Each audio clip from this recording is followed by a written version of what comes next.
Hoy vamos a continuar con esta introducción del libro de los Hechos que no pudimos terminar la semana pasada. Simplemente este es un recordatorio de que el libro de los Hechos que está aquí, en realidad es un poco el puente entre los evangelios de Jesucristo y las epístolas del Nuevo Testamento. Dijimos por eso, el libro de los Hechos cumple esta función de como si fuera un puente que nos conecta las epístolas con los evangelios, porque sin el libro de los Hechos nosotros no sabríamos de qué se tratan las epístolas, por qué fueron escritas esas epístolas, en qué situaciones fueron escritas esas epístolas, por qué las epístolas dicen lo que dicen. Todo eso quedaría un poco en el aire sin el libro de los Hechos. Por eso vamos a ver el libro de los Hechos, que la función muy importante que cumple en el Nuevo Testamento, que conecta los evangelios con las epístolas. Es un poco lo que nosotros habíamos visto la semana pasada. Hoy entonces vamos a continuar en la introducción a los Hechos con un cronograma para que nos ubiquemos un poco en el tiempo y en la era y cómo se relacionan con las historias del Antiguo Testamento y también de la historia antigua. Bueno, aquí estamos en el año 30 después de Cristo. Ustedes saben que más o menos Jesús termina su ministerio aproximadamente a los 30 años de su ministerio. Entonces, la era de Jesús, los ministerios de Jesús, termina más o menos en estos años, en el año 30. Y a partir de la crucifixión, la muerte y resurrección de Jesús, que ocurrió aproximadamente a los años 30 después de Cristo, entonces allí comienza la era de la iglesia primitiva. Esta es la iglesia primitiva. Pero ustedes saben que Jesús fue bautizado aproximadamente, porque no tenemos una fecha cierta y exacta históricamente, pero los historiadores estiman que fue aproximadamente en el año 26, es decir, unos 3 años antes de su crucifixión. Por lo tanto, aquí es cuando Jesús es bautizado. Y luego, en el año 30, está la crucifixión, muerte y resurrección de nuestro Señor Jesucristo, y a su ascensión con la comisión de ir a todo el mundo a predicar el Evangelio, que también junto con su ascensión ocurrió aproximadamente en el año 30. Y unos días después, también en el año 30, otro suceso importante a recalcar es la venida del Espíritu Santo en el Pentecostés también. Entonces, todos estos hechos, todos estos sucesos son tan importantes, pero ustedes saben que el bautismo de Jesús ocurrió durante la vida de Jesús, que sabemos que aquí es la vida de Jesús, ¿cierto? Jesús fue elevado aquí. Por lo tanto, los evangelios, los 4 evangelios, registran sucesos hasta la crucifixión, muerte, resurrección y la ascensión de Jesucristo, que es hasta esta época. Estos libros que ustedes ven aquí son un poco los años que abarcan la narración de estos libros. No son los años que fueron escritos los libros, sino qué periodos se están narrando. Es decir, los evangelios narran hasta la muerte, resurrección y ascensión de Jesucristo. Y a partir de ese momento es como que continúa el evangelio a través del libro de los Hechos. El libro de los Hechos no fue escrito en el año 30, pero empieza a narrar a partir del año 30, a partir de la resurrección y ascensión de Jesucristo. Y otro suceso, por lo tanto, en esta narración de los Hechos, abarca tanto el Espíritu Santo, la medida, porque toda esta ascensión y la comisión, todo esto fue incluido en el Evangelio de Jesucristo. Pero a partir del Espíritu Santo, la llegada del Espíritu Santo, todas esas historias en adelante, eso está ahora incluido en el libro de los Hechos. En ese momento, durante todo este periodo, estaba siendo gobernado Galilea por Herodes Antipas. Es el rey Herodes que gobernaba la zona que estaba mayormente Jesús enseñando allí en Galilea. Entonces Herodes Antipas estuvo gobernando del año 4 a.C.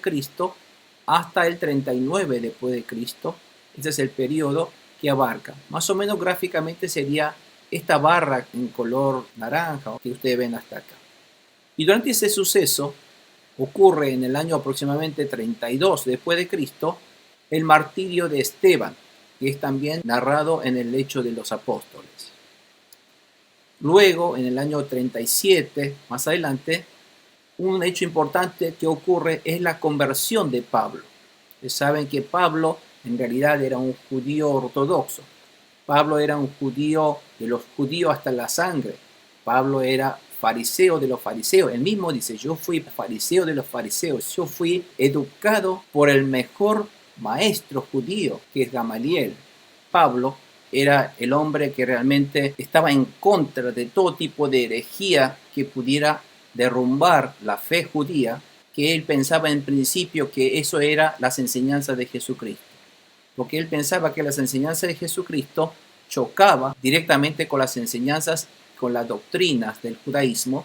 Por lo tanto, él era el primero que quería empezar a perseguir, a encarcelar y poner en juicio al tribunal del Sanedrín para que juzgara a todos los cristianos, y ya que toda esa persecución de los cristianos por parte de los judíos ya comenzó con el martirio de Esteban, y nosotros podemos ver que a pesar de eso, luego de 4 años, porque es el 37, Pablo camino a Damasco, porque con la orden de capturar a los cristianos, él lleva en su mano esa orden de parte del Sanedrín para capturarlos, y en el camino él se encuentra con Jesucristo, y Jesucristo aparece en visiones y le habla a Pablo, diciendo, Pablo, ¿por qué me persigues? ¿Por qué me atacas? Entonces Pablo escucha la voz del Señor Jesucristo resucitado, y él se da cuenta que realmente aquel que él decía hereje, ¿por qué decía hereje?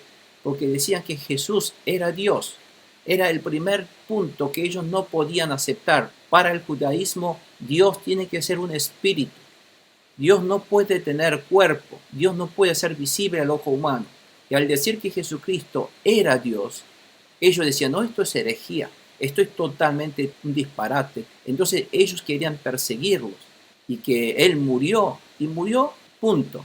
Ellos creían que Jesús murió, y los discípulos dicen, no, que resucitó. Y todos decían, no, todo eso es una farsa, ¿cómo va a resucitar?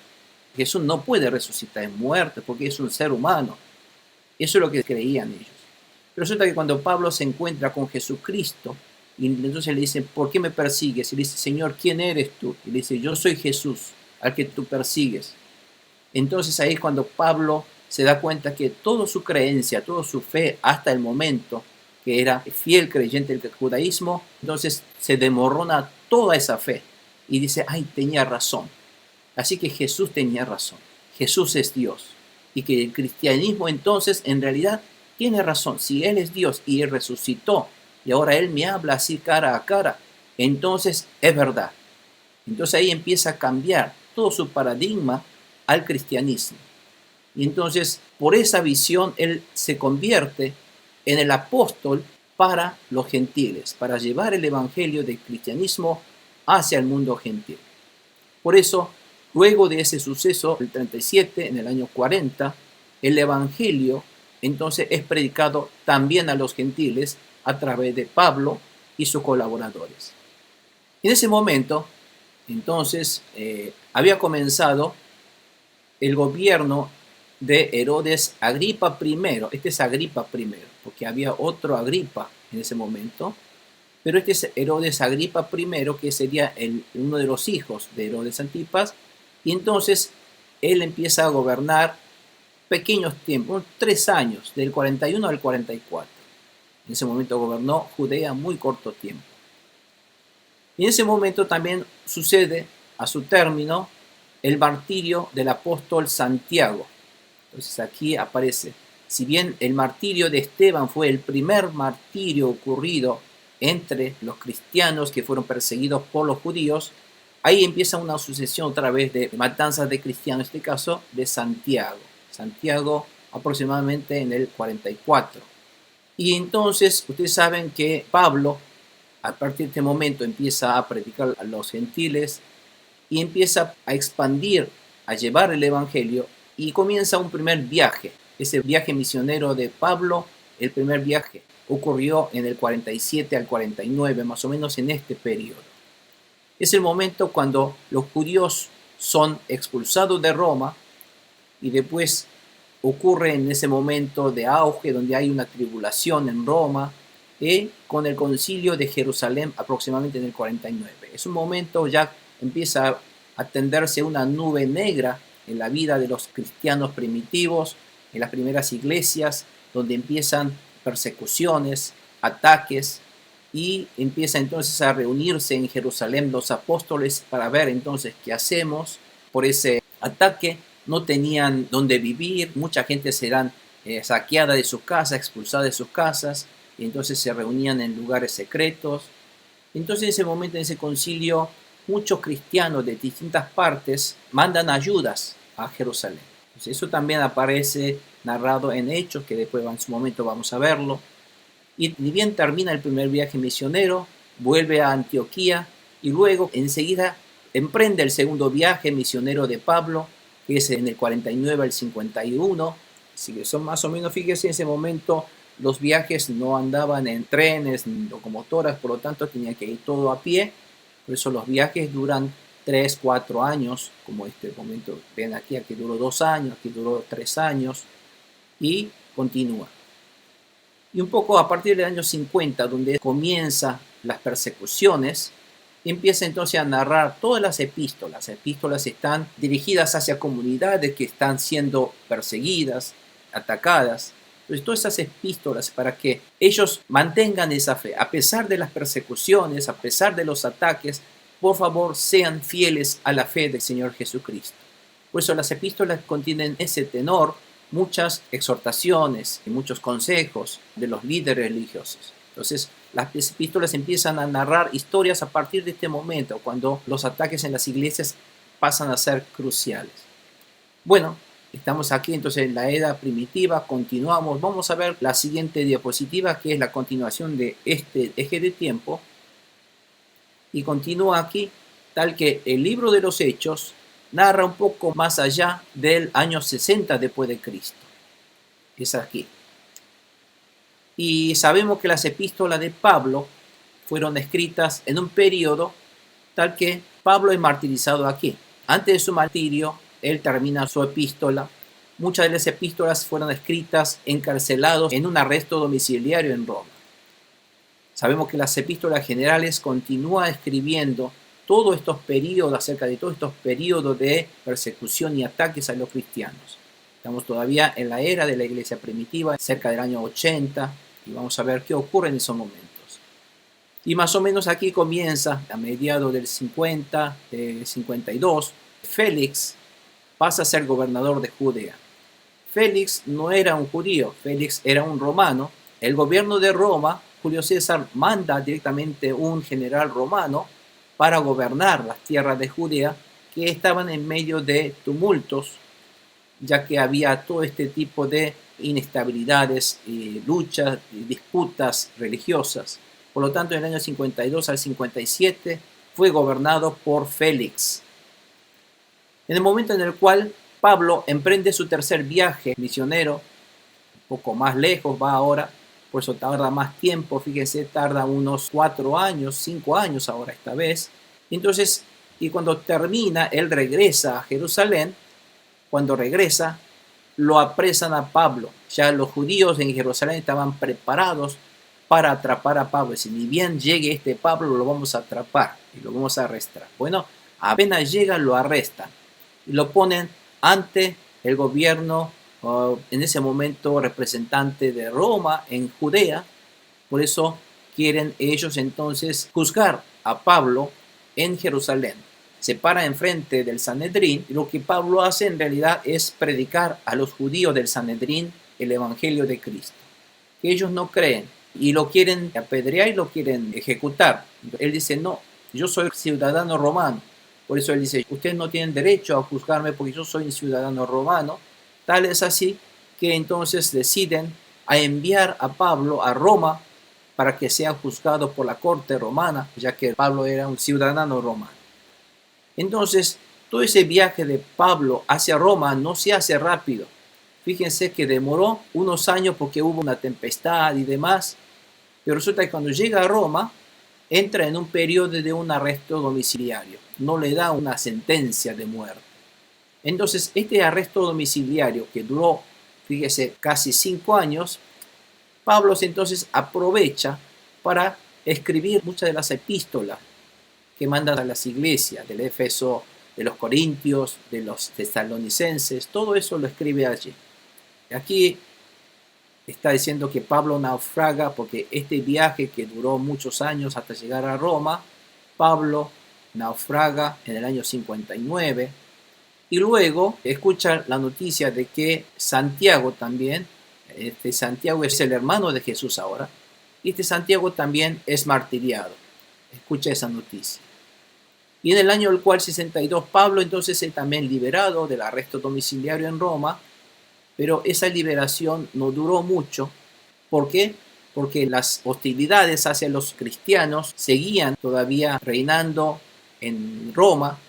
Por ese momento Roma era gobernado por el emperador Nero, 54 y 68 después de Cristo, y durante todo ese periodo del gobierno de Nero, los romanos persiguieron, había una gran persecución hacia los cristianos, inclusive se trama una trampa en la cual incendia a Roma y le echa la culpa a los cristianos para que la gente, los ciudadanos de Roma, le odie a los cristianos.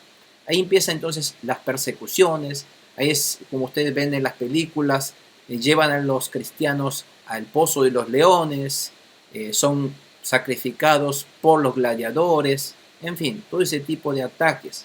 Juntamente con esa hostilidad y ataque coincide con el encarcelamiento de Pablo también, ahora no en el domicilio, sino en las prisiones de Roma, que ocurrió en el 64 al 68, que sería en este periodo. Es una época realmente muy dura para los cristianos, por el 60, 68, 64. En ese mismo periodo de persecución ocurre un hecho en Jerusalén donde los judíos se rebelan contra Roma. En ese momento los judíos se rebelan y los cristianos de Jerusalén se escapan en realidad. ¿Por qué? No por cobardía, sino los cristianos no querían sumarse a una rebelión. Por eso una de las epístolas dicen, por favor, a los cristianos, sométanse a las autoridades, no se rebelen a las autoridades. Entonces los cristianos no se rebelan, sino escapan de Jerusalén para no sumarse a esta rebelión de los judíos. Entonces esta rebelión judía duró del 66 al 73, que sería un poco en este periodo, en este marco. Y finalmente, en el año 70, ocurre lo que es la caída y la destrucción del templo. Entonces, los romanos empiezan a destruir, por el ataque hacia los judíos, empiezan a destruir a Jerusalén y su templo, que es totalmente destruido. Hoy el templo que ustedes ven destruido en Jerusalén es a causa de esta destrucción en el año 70 después de Cristo, que solamente quedó la pared del lado oeste solamente del templo, donde quedó como una muralla de los lamentos, que lo llaman el muro de los lamentos. Bueno, estos serían un poco los sucesos que está cubriendo, los hechos y los sucesos posteriores. Y una cosa importante es que en el año 70 los judíos tratan de resistirse, pero finalmente en el año 80 el gobierno de Roma manda al general Tito para desarraigar con todo tipo de rebeldía judía, tales que todos los judíos escapan en la diáspora y desaparece Israel y son ejecutados los rebeldes. Y ahí están un poco la historia de la meseta de Masada, que es el lugar donde fueron los últimos acorralados por el ejército romano, que finalmente era un altiplano donde se escondían estos rebeldes judíos y los romanos no podían subir a ese lugar, y durante varios años lo que hacen es hacen una rampa de terraplén y suben a través del terraplén, a través de la rampa, suben hacia esa meseta muy alta de Masada, y cuando entran a ese lugar de Masada encuentran que todos en realidad los rebeldes se suicidaron, porque dijeron no vamos a morir en la espada de los enemigos, sino vamos a quitar nuestra vida, y se suicidaron todos allí en ese lugar. Pero toda esa historia hoy día nos llega porque hubo sobrevivientes de ese lugar, de esa tragedia, que pudieron estar escondidos y fueron rescatados y comentar y narrar toda esa historia crítica que tuvieron allí. Bueno, esto es un poco el eje de tiempo de los sucesos que nosotros vamos a tener en mente, y cuando empiezan a narrar estos sucesos en el libro de los Hechos, para que vuelvan a este eje y se den cuenta de qué tiempo y de qué época y de qué suceso está hablando en el libro de los Hechos. Bueno, continuamos entonces como el segundo punto. El primer punto la semana pasada vimos que era el propósito del libro de los Hechos. Ahora vamos a ver cuál es la fecha del registro. Dice, debido a la secuencia histórica que se encuentra en el Evangelio de Lucas y en Hechos, ustedes saben que Hechos es continuación de Lucas, es probable que Hechos se escribiera después del Evangelio de Lucas. Pero si Lucas escribió el Evangelio entre los años 60 y 62, es posible que Hechos también fuera escrito un poco después de ese periodo. Por lo tanto, nosotros estimamos que los Hechos también fueron escritos alrededor de 60 y 62, porque es en realidad la misma historia, ¿no es cierto? Así ubicamos un poco que fue en el 60-62. Y si nos fijamos en el eje del tiempo, los Hechos en realidad que narra toda esta época fue en realidad escrito aproximadamente en este momento. Aquí fue escrito el libro de los Hechos, en un momento donde estaba el emperador Nero, donde Pablo estaba en el arresto domiciliario, en medio de incendio de Roma, en medio de persecuciones, así un poco en ese momento de incertidumbre es cuando fue escrito los Hechos de los Apóstoles. ¿Quién fue el autor? Bueno, es claro que el libro de Hechos no menciona acerca de su autor. Sin embargo, de acuerdo a Lucas 1.1.4 y Hechos 1.1.3, es claro que el mismo autor escribió ambos libros, tanto Lucas como Hechos. Por lo tanto, una tradición de la iglesia primitiva nombra a Lucas como el autor de los Hechos también porque ambos están dirigidos a un mismo recipiente, Teófilo. Así como el evangelio que lleva su nombre, que es el evangelio de Lucas, Hechos también fue escrito por Lucas. Además aparece cierta terminología médica tanto en el evangelio de Lucas como en el libro de los Hechos. Ustedes saben que Lucas fue un médico, por lo tanto, basados en esos indicios de que usa terminologías especialmente médicas, sabemos que fue escrito ambos por Lucas, que fue el médico. Como Pablo menciona en Colosenses 4.14, ustedes allí en ese versículo podrán ver que Lucas era un médico, porque manda a llamar a Lucas, por favor envíeme al médico. Cuando le dice al médico se refirió a Lucas. Destinatario. ¿Quién fue el destinatario? Bueno, tanto el Evangelio de Lucas como Hechos se dirigen a un tal Teófilo. No se sabe claramente quién es Teófilo, pero podemos saber que fue una persona de alto rango, porque se le llama en estos libros a mi excelentísimo Teófilo, le dice, por ejemplo en Lucas 1.3. Una forma común de dirigirse cartas a personas socialmente muy importantes en ese momento. Por eso algunos eruditos han sugerido que Teófilo era un importante noble romano, tal vez un miembro del gobierno de Roma, pero en realidad Hechos no está dirigido solo a un individuo llamado Teófilo. En segundo lugar, es para otras personas como él, tal vez amigos de Teófilo o allegados Teófilo, romanos, que también estaban intrigados por el cristianismo, por conocer más acerca del cristianismo. ¿Por qué?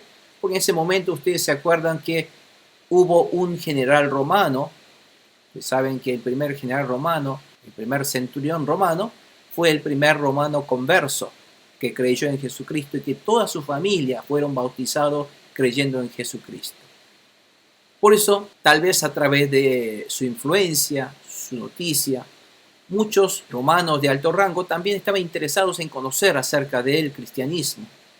Y tercer recipiente, sabemos que el primer recipiente fue Teófilo, segundo recipiente son tal vez otros amigos de Teófilos, otros aristócratas de los romanos.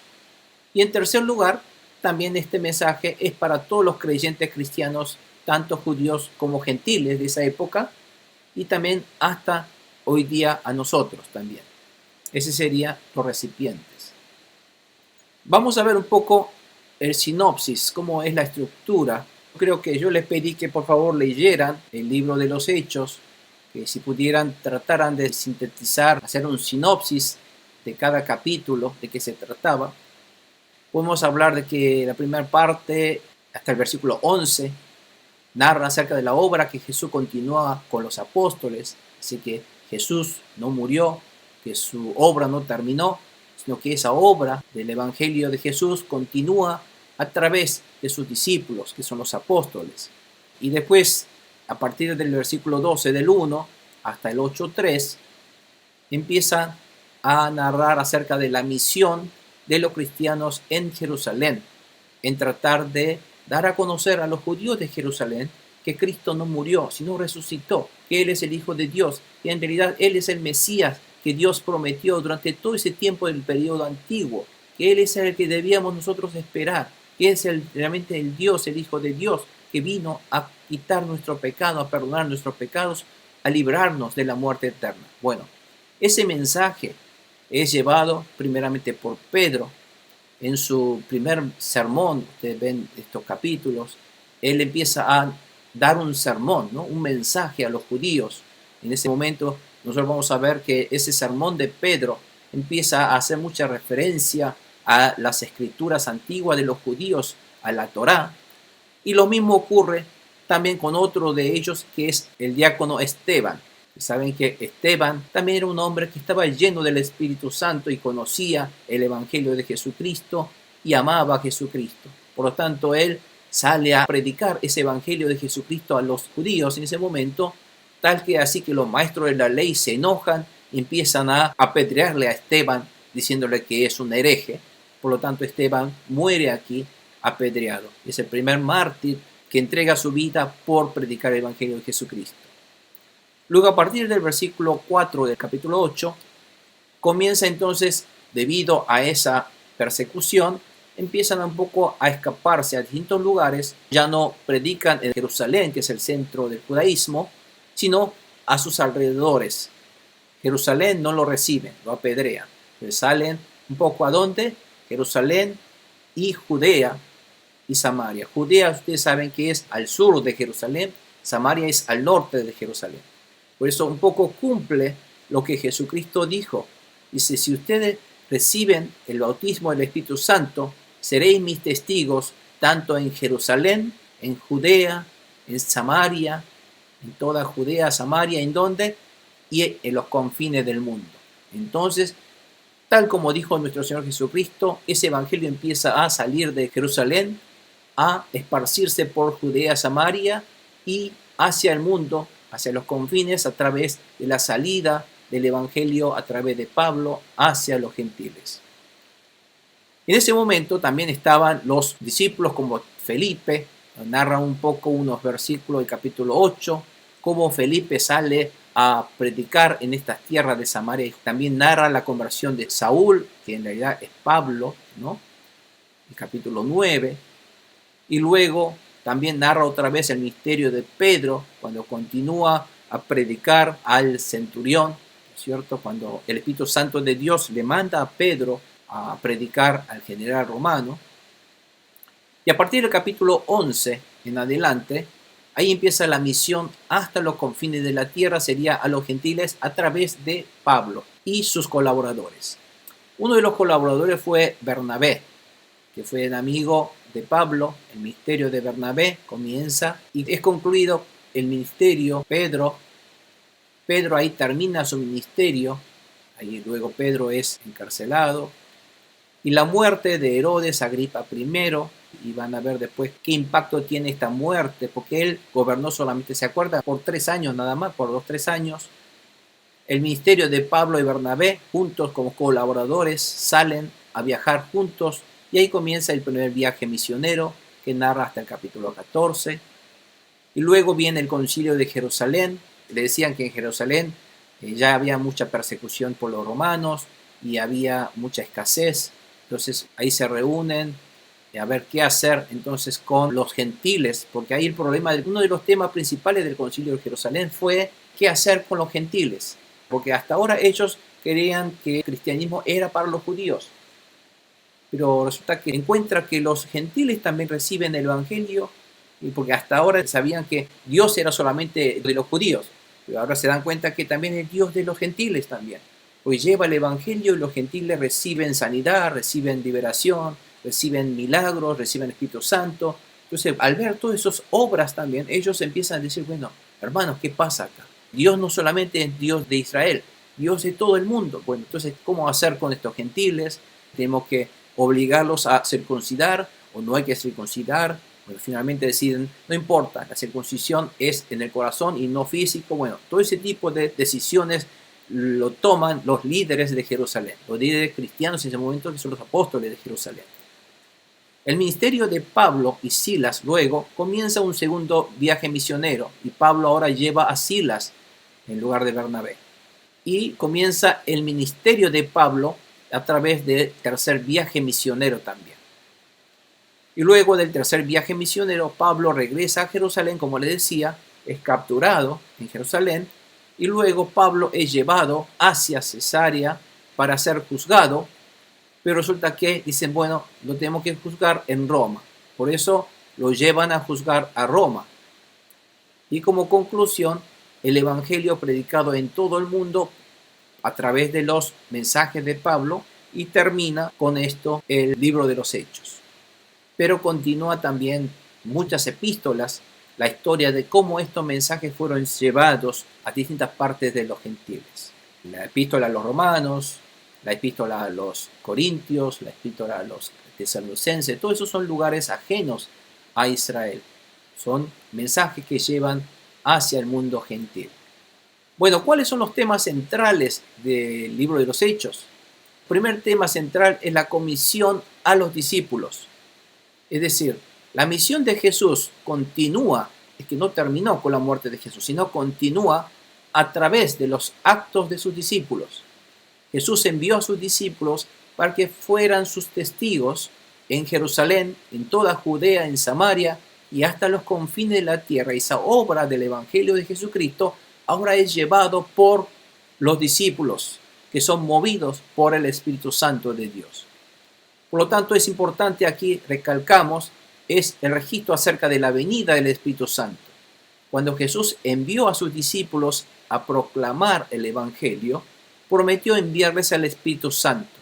Ustedes saben que en Hechos 1:8 dice, pero recibiréis poder cuando el Espíritu Santo venga sobre vosotros y me seréis testigos en Jerusalén, toda Judea, en Samaria y hasta los confines de la tierra. Eso sería el tema central. Y otro tema a tratar que se muestra aquí es el costo que uno debe pagar para ser discípulos, es decir, el costo del discipulado. A causa de su misión, Jesús sufrió mucho, y el sufrimiento y el rechazo continúan también en la misión de los discípulos. El enemigo no queda con su brazo cruzado cuando el evangelio de salvación de Dios a través de Jesús quiere ser esparcido a todo el mundo, quiere eliminarlos a toda costa, y es primeramente el enemigo los ataca, los persigue y los martiriza para callar sus voces. Pero esa voz del evangelio aún más no pudieron callar, aún matando a los discípulos, el enemigo, Satanás y sus demonios. Ese mensaje, por la obra del Espíritu Santo, fueron llevados cada vez más a lugares más amplios. Y empieza entonces a mostrar que esa obra del Espíritu Santo crece, y la difusión del evangelio crece, y el libro de los Hechos habla del cumplimiento de las órdenes de Jesús a sus discípulos.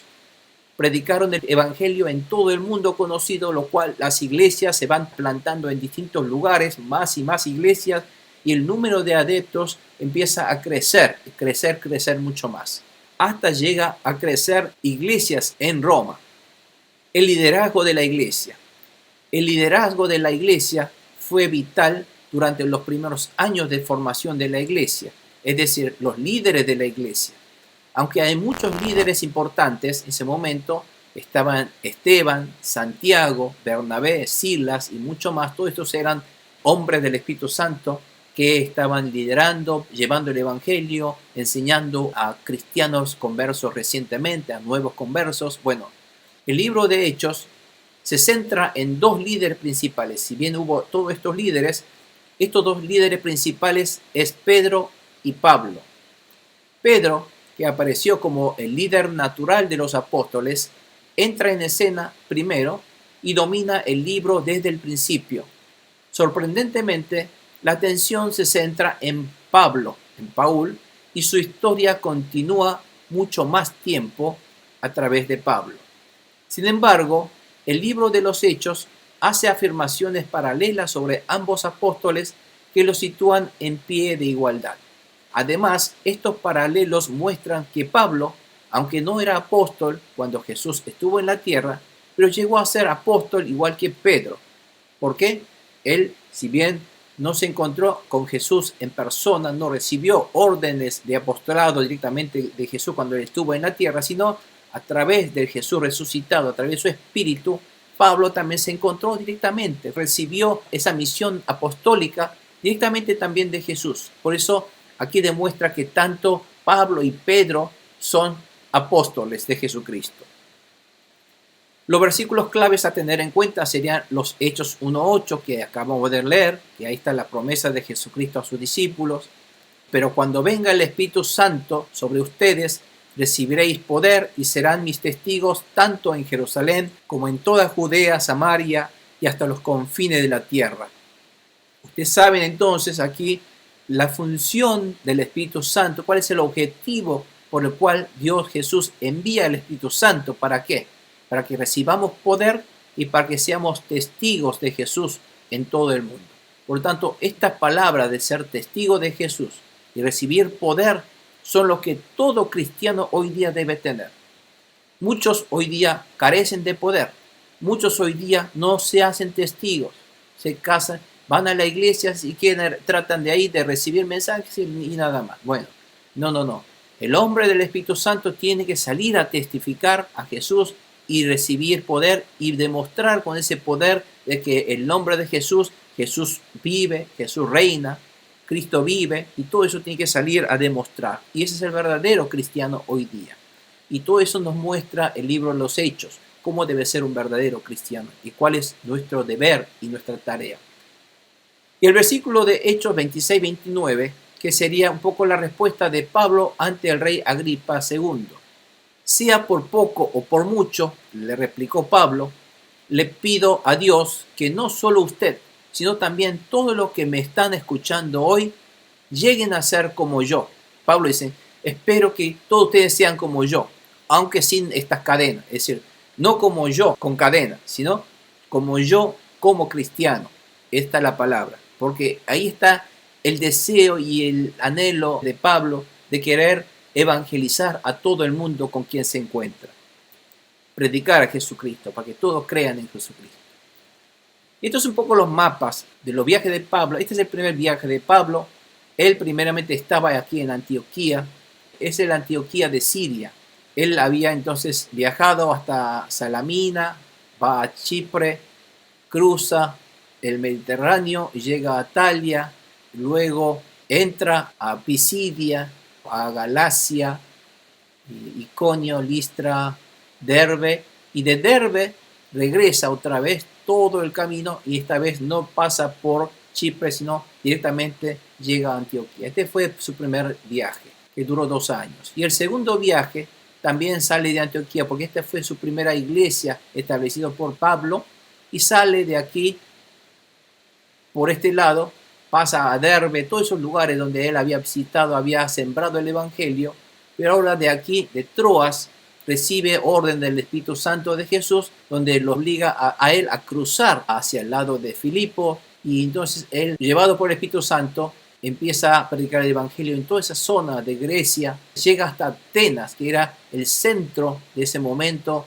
de la religión pagana de los gentiles, llega hasta Corinto, a la iglesia de Corinto, y después llega hasta Éfeso. Éfeso es el lugar otra vez de aquí en Turquía, hoy día Turquía, y luego de Éfeso regresa a Jerusalén a llevar unas ofrendas de ayuda, donaciones, que todas estas iglesias cristianas del extranjero le querían llevar a Jerusalén porque sabían que Jerusalén estaba teniendo dificultades económicas. Entonces lleva esas ofrendas, luego regresa a su partida que fue Antioquía. Ese es el segundo viaje. Y el tercer viaje de Pablo también parte de Antioquía, también llega por toda esa parte de toda Galacia, llega a la iglesia de Éfeso, Troas, también vuelve otra vez a Filipo y va a predicar y a tratar de fortalecer esas iglesias. Es como que Pistis va siempre a predicar esas iglesias allí en Chiapas, ¿no es cierto?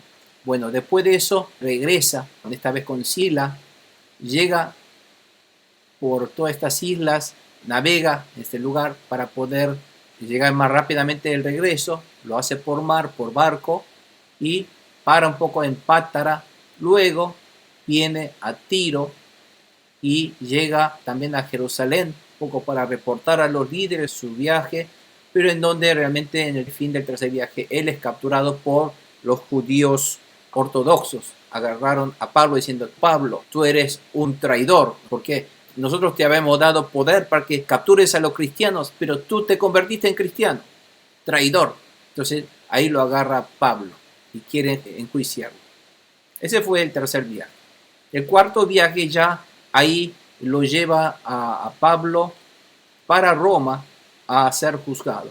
Entonces es custeado por el centurión y por soldados romanos en su galeón, es llevado por toda esta tierra. Bueno, él se encuentra aquí, entonces luego por Creta, para aquí, cambia, espera, porque en ese momento navegaba en las velas y si no había buen tiempo no podía navegar, así que hubo en ese momento, dice que huracanes, tormentas, se quedó en Creta para que pasara la época del huracán y entonces después vuelve otra vez, pero después en Malta naufraga y llega aquí a Siracusa, luego llega a duras penas hacia Roma. Bueno, ahí donde después queda en cautiverio y finalmente es ejecutado en Roma.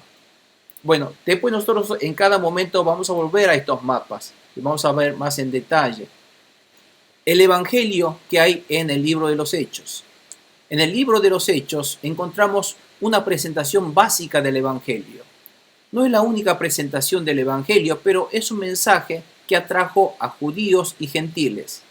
El bosquejo básico fue útil para los cristianos de entonces y lo es para los cristianos de hoy. Primero podemos ver en el libro de los Hechos que las promesas de Dios a Israel ahora se cumplen con la venida de Jesús, que es el Mesías.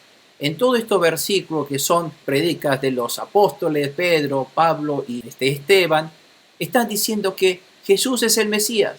Esa promesa a Israel fue cumplido, llevado a cabo por Jesucristo, que fue el Cordero de Dios. Ese es el mensaje del Evangelio, que está narrando constantemente, que está allí en Hechos. Y el segundo punto es que Dios ungió a Jesús. Jesús es el Mesías. Cuando Jesús fue bautizado, ahí fue ungido. Él es el elegido.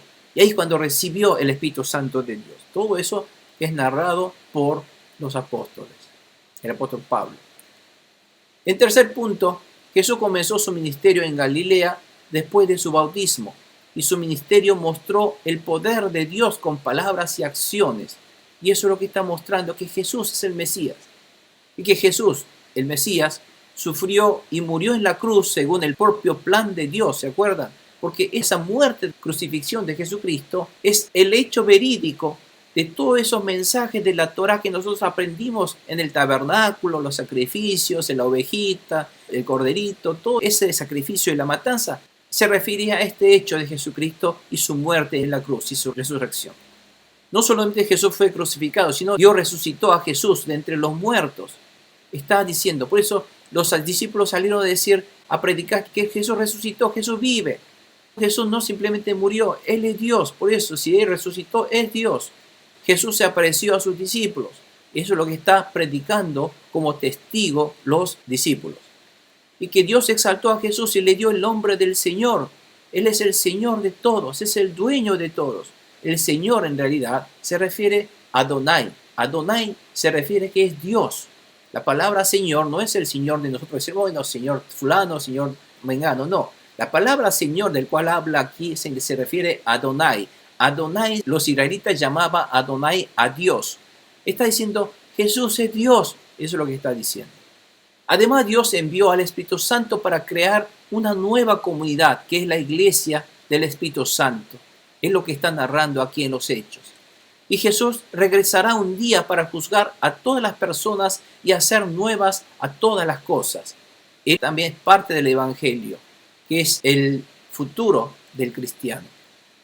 La buena nueva de Jesús es para todas las personas, no solamente para los judíos. El Evangelio insta a todas las personas a escuchar el mensaje, a arrepentirse y ser bautizados en el nombre de Jesús y convertirse en hijos de Dios y ser salvos. Como conclusión podemos decir que Jesús prometió que la presencia y el poder de su Espíritu, Espíritu con mayúscula, Espíritu Santo, estaría con sus discípulos para que todos pudieran llevar a cabo la misión de Jesús de difundir las buenas nuevas por todo el mundo.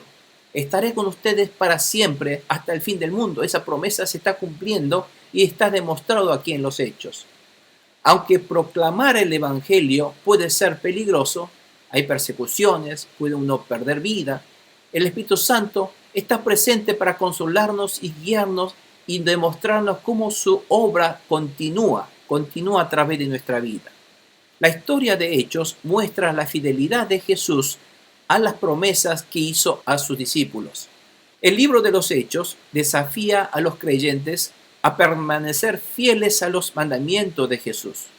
Nos enseña lo que significa ser discípulo de Jesús, qué riesgos debemos asumir, cómo debemos superar esas dificultades y cómo continuar con la misión que nos legó nuestro Señor Jesucristo. Así que esto es un poco la intención de los Hechos y queremos aprender a través del libro Los Hechos a partir de la semana que viene. Amén. Vamos a entonces terminar aquí, hermanos. Con esto damos por terminada la introducción al libro de los Hechos. La semana próxima comenzamos con la primera lección y quisiera que por favor ahora no falten y vamos a tratar de compenetrarnos más en detalle a todas estas obras de los Hechos de los Apóstoles guiados por el Espíritu Santo que reina en nuestras vidas, que es el mismo Espíritu Santo de Dios. Amén. Bueno, vamos a agradecer al Señor. Cierren sus ojos y damos gracias por esta obra que Dios nos lleva a través de su Santo Espíritu a llevarnos a ser su instrumento, que llevemos el Evangelio a todos los que no conocen y a fortalecer la fe de aquellas iglesias y para que podamos recibir ese poder del Espíritu Santo y no solamente el poder, sino salir a proclamar y a ser testigo de Jesucristo. Padre Santo Celestial, amoroso, todopoderoso Padre, Creador del universo, Señor, digno de nuestra alabanza, Señor, y de nuestra adoración. Padre Santo, en esta noche, Señor, venimos humildemente a postrarnos a ti, Señor, ante tus pies, para darte las gracias y por utilizarnos como tus discípulos, como tu instrumento del glorioso Evangelio de nuestro Señor Jesucristo. Gracias por darnos estas palabras de los Hechos, Señor, conmemorarnos y refrescarnos un poco cuáles eran esas obras que el Espíritu Santo hicieron sobre las primeras iglesias primitivas de los cristianos que aún no escatimaron sus vidas para salir a declarar que Jesús es el Mesías, que resucitó, que vive, que es el Dios verdadero, que vino en carne propia como Mesías para salvarnos de nuestros pecados, Señor, para que salir a declarar con toda autoridad esta verdad a los que nos conocen y a todos aquellos que decían que todos nosotros cristianos éramos herejes. Todos fueron realmente luego convertidos en tus hijos, Señor. Hasta, Señor, utilizado a Pablo, aquel que era realmente el perseguidor de los cristianos, y lo ha convertido en tu fiel siervo, Señor, para llevar este evangelio al mundo entero. En el nombre de Jesús, te damos gracias, Señor, por todo este hecho que has realizado. Y te damos gracias también, Señor, por querer continuar esta historia escribiendo los hechos de los apóstoles a través de nuestras vidas, porque el mismo Espíritu Santo obra en nuestra vida, Señor. Bendice, Señor, a tus siervos, a tus hijos, a tus hijas, Señor, en esta noche. Tócalos con tu Santo Espíritu en su corazón, para que su espíritu sean tocados por el Espíritu Santo de Dios. Otra vez el mismo poder del Espíritu Santo, para que podamos volver a ser avivados nuevamente con el poder del Espíritu Santo, para salir a cumplir en los deberes como cristianos que debemos ser discípulos de Jesucristo. En el nombre de Jesús, los bendecimos, Señor. Guíanos a través de tu Santo Espíritu. Danos inteligencia, sabiduría, para poder comprender y tener esa determinación para llevar a cabo tu orden y tu palabra, Señor. En el nombre de Jesús, te damos las gracias. Amén y amén.